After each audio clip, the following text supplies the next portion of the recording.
Hi everybody. Today we have some uh, special drills for Chaturanga Dandasana, our plank pose, and building up the strength in the awareness to lower down to Chaturanga Dandasana with control. Now, a couple of things here. The shoulder blades for me is the most important position.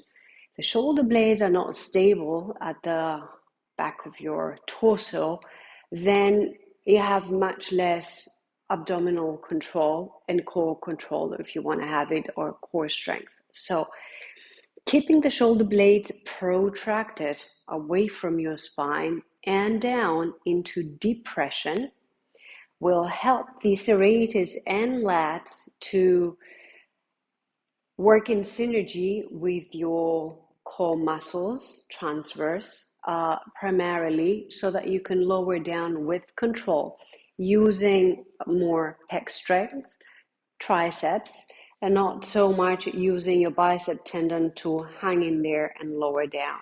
I'm not saying that you cannot squeeze your shoulder blades together and engage the rhomboids to lower down, but for me, it's always better to build up the strength to keep the shoulder blades away from each other, so we're not also flaring the rib cage in our attempt to pinch the shoulder blades together or contracting the rhomboids, but also not affecting our breath. And then from there, much easier, we can flow into our upward facing dog in the transition that we are doing in Vinyasa or in Ashtanga Yoga. And of course, we want to build up the awareness and the strength so that we're not collapsing into our shoulder blades and just letting whatever happen, or keeping the spine in extension or rounding too much the upper spine because the awareness and the strength are not there. So a couple of things. First things first, let's warm up our wrists since we're going to have hands on floor. And just to do it very fast, immobilizing the forearm from the elbow to the wrist, and we're trying to move the hand in the wrist. So letting the fingers go medial, then they go down to the floor in wrist extension, which is what we are using, then sideways and up. And we continue into this circular manner, and we try to make the circle as big as we can, but without letting the forearms rotate. And then we reverse. We do 3 times on one side. We do it slowly. And here I'm working about 60% of my strength capacity. So I'm really pushing to reach my end range. I'm not doing it in a relaxed manner.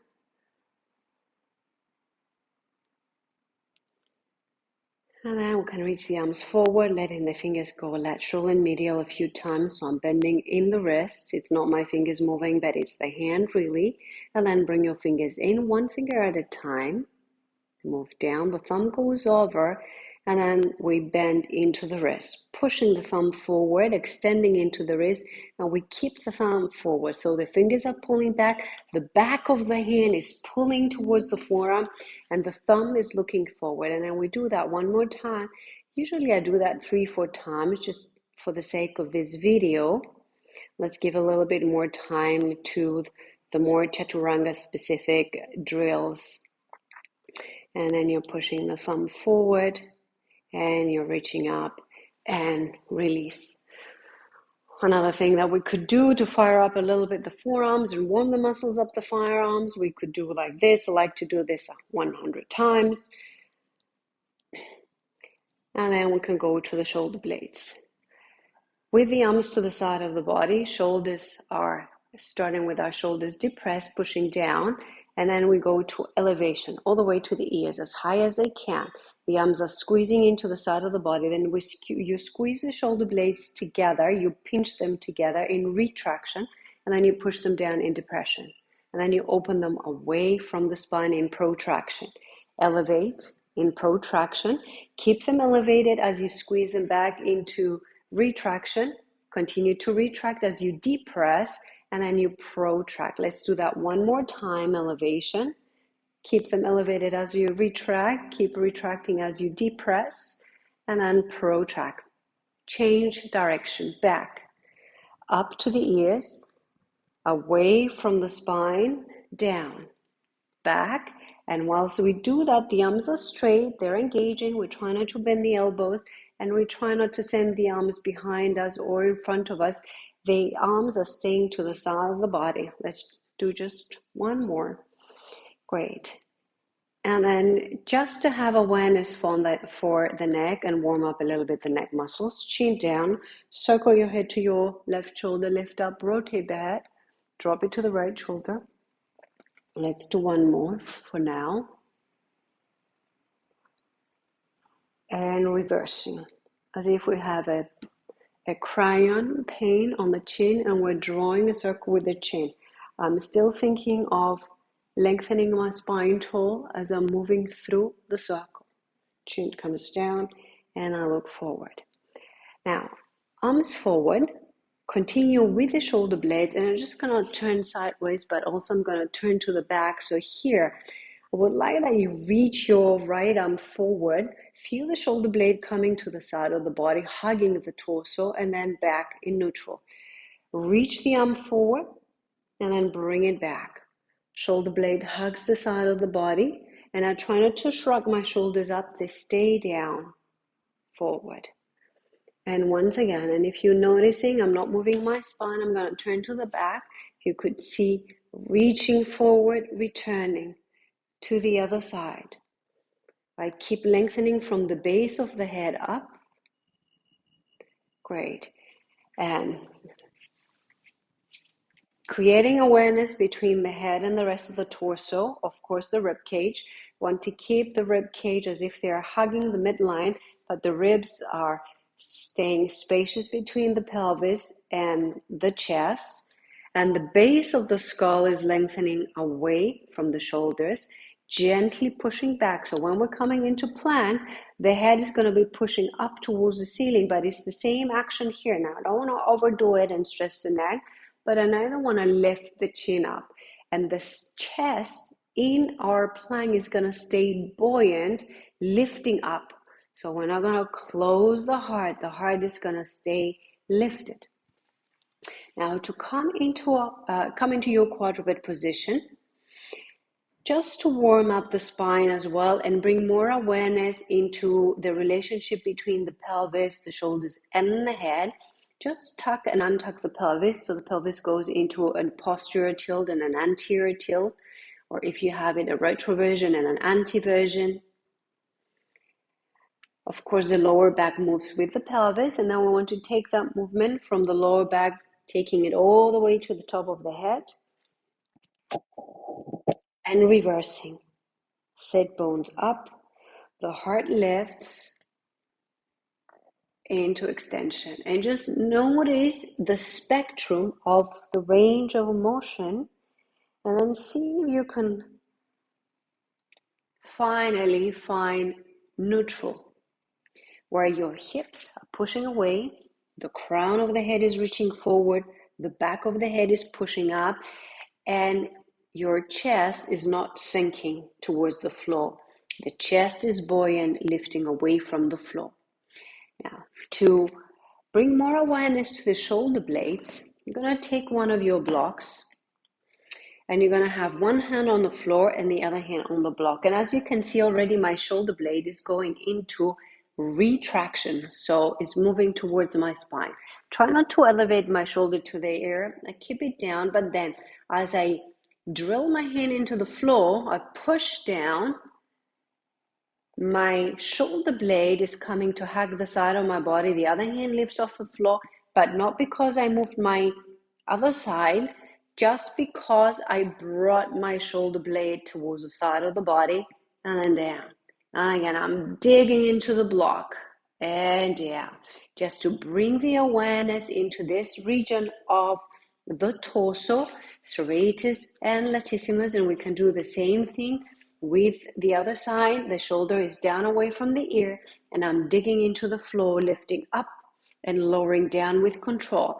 And if you're noticing, I'm not twisting my body, I'm not moving my spine, I'm not moving my other side. It might take a little bit of time to figure this one out if you've never done it, to gain the control, but it's important to build the awareness into the shoulder blades. Now, from here,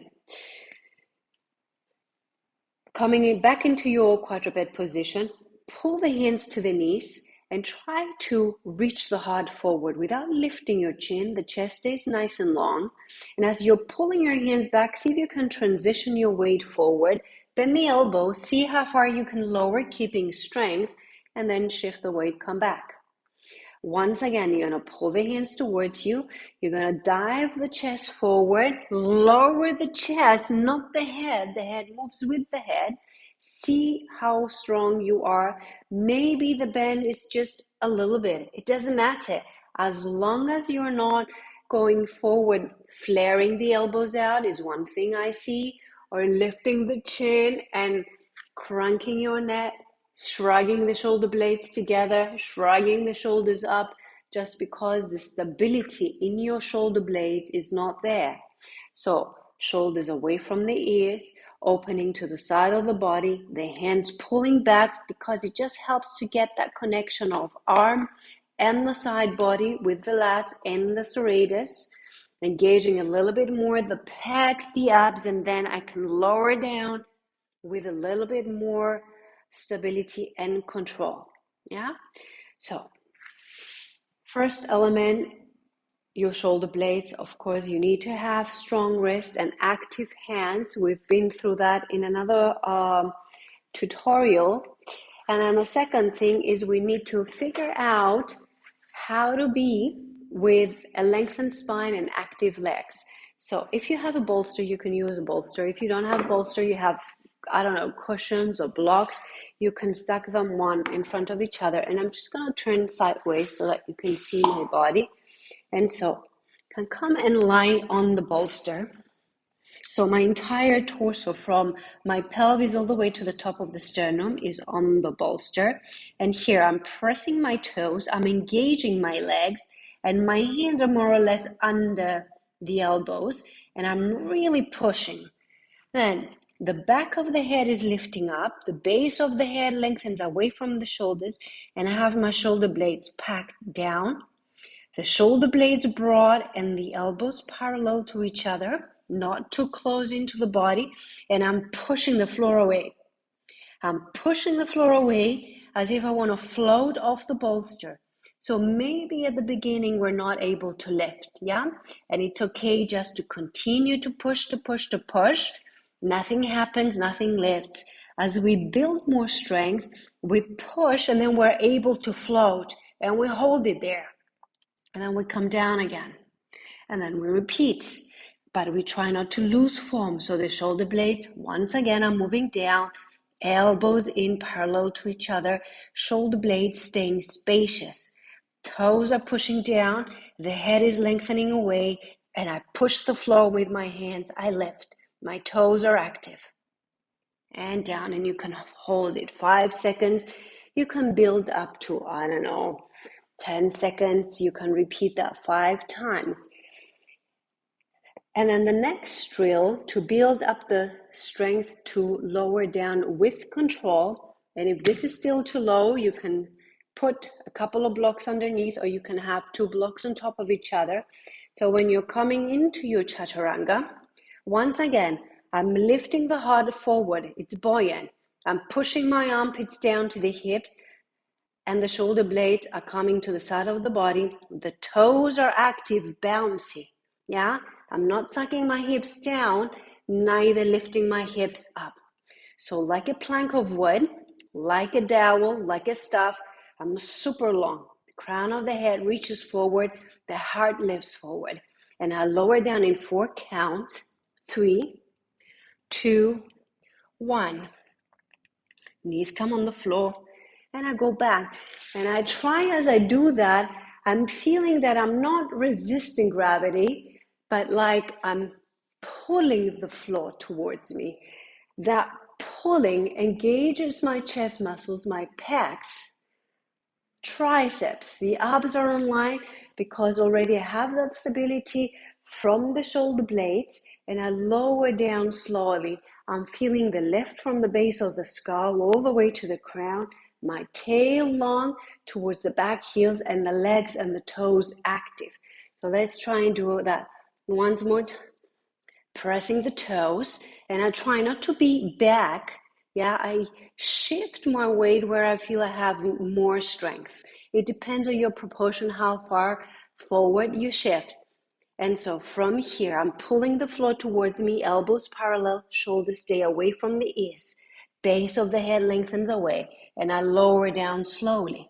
Yeah, and if you notice here, it's a good position where we can still keep the chest open without the shoulders rolling forward. Yeah, so for the beginning, that is a good amount of lowering down. So of course we can always have adaptations in the body. So I'm not saying that you should never go beyond 90 degrees, because very often we need to go beyond 90. And so the question becomes when or who should go beyond that 90 degree. And if we're adapting slowly and gradually, and we build the strength little by little, having control, having awareness, shoulder blades being super stable, then of course we can go lower. As we go lower there, it's a different action happening. Maybe we need to start engaging the rhomboids as well. So there the shoulder blades might start to come together. But this is like a different subject. Why would we want to do it and how would we do it? I'll just mention it here. So for example, if we're going stronger and we want to continue to grow stronger, we don't want to stop at 90 degrees. You can always go more. You can start to use blocks lowering down, but you'll see as you lower further down towards the floor, then your shoulder blades are going to need to squeeze together, yeah, to be able to lower down without the shoulder rolling forward, yeah, to keep the chest open. But then of course the abs will have to continue to maintain that stability. And so lowering into your plank, if you take out the bolsters, you can start to lower down, and maybe there's a point you feel there's no more strength. Knees on the floor, you can lower down all the way. You build the strength, keeping your torso like an arrow, like a spear. You lower down all the way on your belly, and you build on it on that. Now, if this is already too difficult, even lowering down on the bolster or on the blocks, then we can always adjust the inclination, and you can use stacked blocks,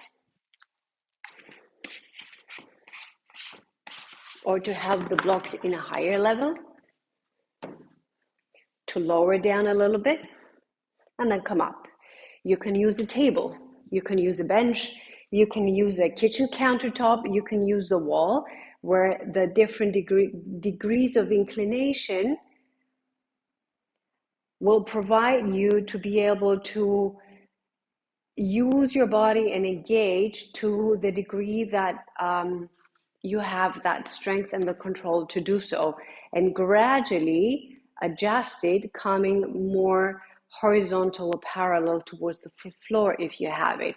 But if just having your hand on the floor already is very tiring, and you're immediately collapsing down with your chest, and it's difficult because the strength and the awareness are not there, then you can always use a higher surface. You can use the wall to find that action so that the brain can begin to register.